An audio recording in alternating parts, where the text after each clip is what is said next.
Hello everyone, welcome back to the channel. Today we are going to talk about a sudden and unexpected turn in global politics that has left many Arab allies shocked and uncertain. The United States launched a sudden military action that not only stunned its adversaries, but also caught some of its closest regional partners completely off guard. To understand this moment, we need to look at it from different perspectives. The external image it presented to the world, the internal confusion it triggered within allied governments, the performance of the U.S. both militarily and diplomatically, the safety implications for the region, the unique aspects that set this action apart, the price that comes with such decisions, and finally the broader conclusion about what it all means for the future of alliances and regional stability. This story is not just about one operation, but about how power, trust, and communication intersect in the world of geopolitics. From the outside, the action looked sharp, decisive, and intimidating. The exterior impression the United States gave was that of a power fully capable of acting on its own timetable without waiting for approval or consultation.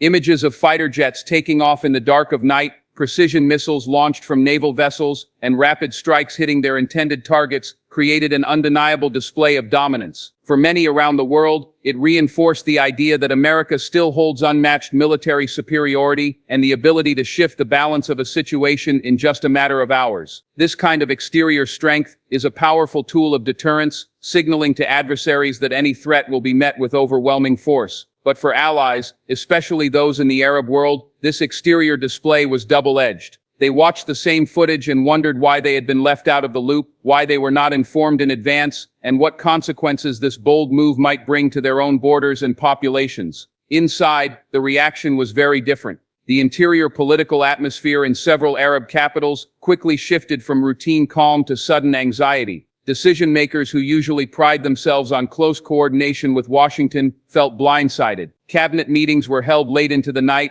intelligence chiefs scrambled to gather details, and diplomatic envoys quietly reached out to American officials demanding clarification. The interior reality was one of frustration, as leaders faced the difficult task of reassuring their citizens that they remained in control while privately grappling with the unsettling thought that they had been bypassed in a matter directly affecting regional security. For some, it felt less like a partnership and more like a one-sided relationship where the United States dictated the terms. That interior discontent may not always surface publicly, but it leaves a lasting impression on the trust that holds alliances together. In terms of performance, the U.S. demonstrated once again why its military remains the most formidable in the world. The operation was executed with speed and precision, showing not only technological superiority, but also the ability to mobilize assets quickly across great distances. Every aspect of the strike seemed carefully planned and flawlessly executed, from intelligence gathering to timing, targeting, and post-strike assessments. On a purely military level, performance was impeccable, yet performance in diplomacy told a very different story.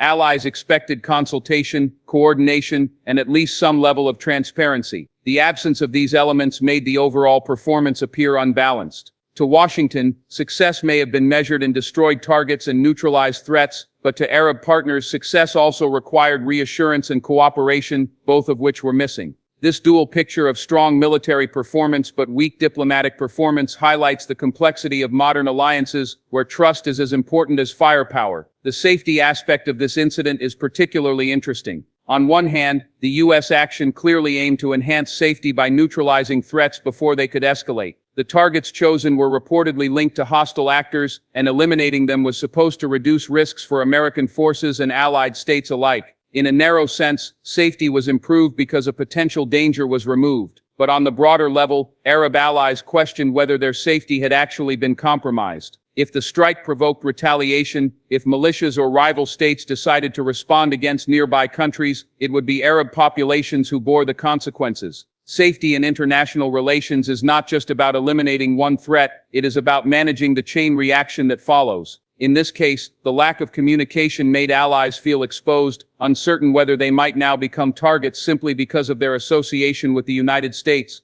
The paradox of safety here is that the same action that reduced immediate threats also heightened long-term risks for those caught in the middle. Unique selling points of the U.S. action come down to its unmatched readiness, speed, and ability to project power globally. No other nation can act with such precision at such distance on such short notice. This remains America's strongest card in global politics, the ability to shape events instantly. The unique selling point is not just military technology, but also the sheer scale of coordination that can be achieved in hours, something no regional power can match. However, this uniqueness is not entirely positive in the eyes of allies. What sets America apart also makes it unpredictable. The very capability that reassures some makes others nervous, because it means Washington can act without warning, changing the political and security environment overnight. That is why unique selling points in this case serve both as a demonstration of strength and a reminder of unpredictability, which for allies is a weakness rather than an advantage. The price of the operation is not easily calculated.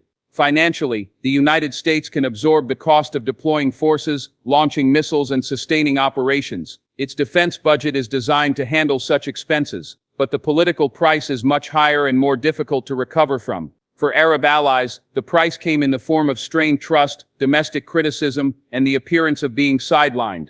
Leaders had to answer to their parliaments, their media, and their populations, all of whom asked why their supposedly close ally did not inform them in advance. In the long term, this price may translate into a weakening of alliance structures, greater hesitation in supporting American policies, or even closer ties with alternative powers such as China or Russia. The cost of one strike may therefore not be measured in dollars, but in the slow erosion of influence, which is far more difficult to rebuild. All of this leads us to the conclusion that the sudden U.S. military action was a moment of both strength and vulnerability. It showed the world that America can still act with unmatched speed and power, but it also exposed the fragile foundation of trust with its Arab allies. The exterior image was one of dominance, the interior reality one of frustration. The performance was flawless militarily, but flawed diplomatically. Safety was enhanced against immediate threats, but weakened in terms of long-term stability. The unique selling point of global reach came with the downside of unpredictability, and the price was not financial but relational, measured in trust lost and confidence shaken.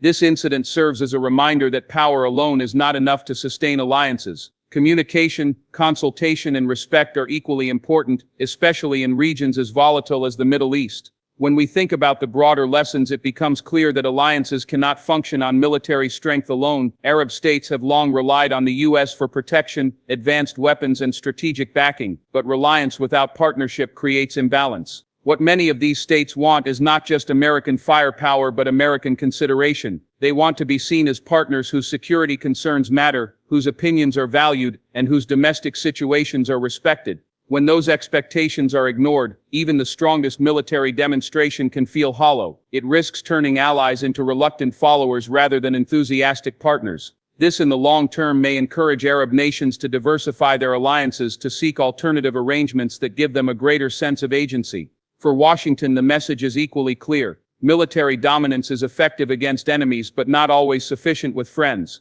Power without consultation breeds mistrust. If the goal of sudden action was to send a message of strength, that message may have reached unintended ears. Adversaries saw power, but allies saw unpredictability. The future of American influence in the Middle East will depend not just on the ability to act, but also on the ability to listen, consult, and reassure.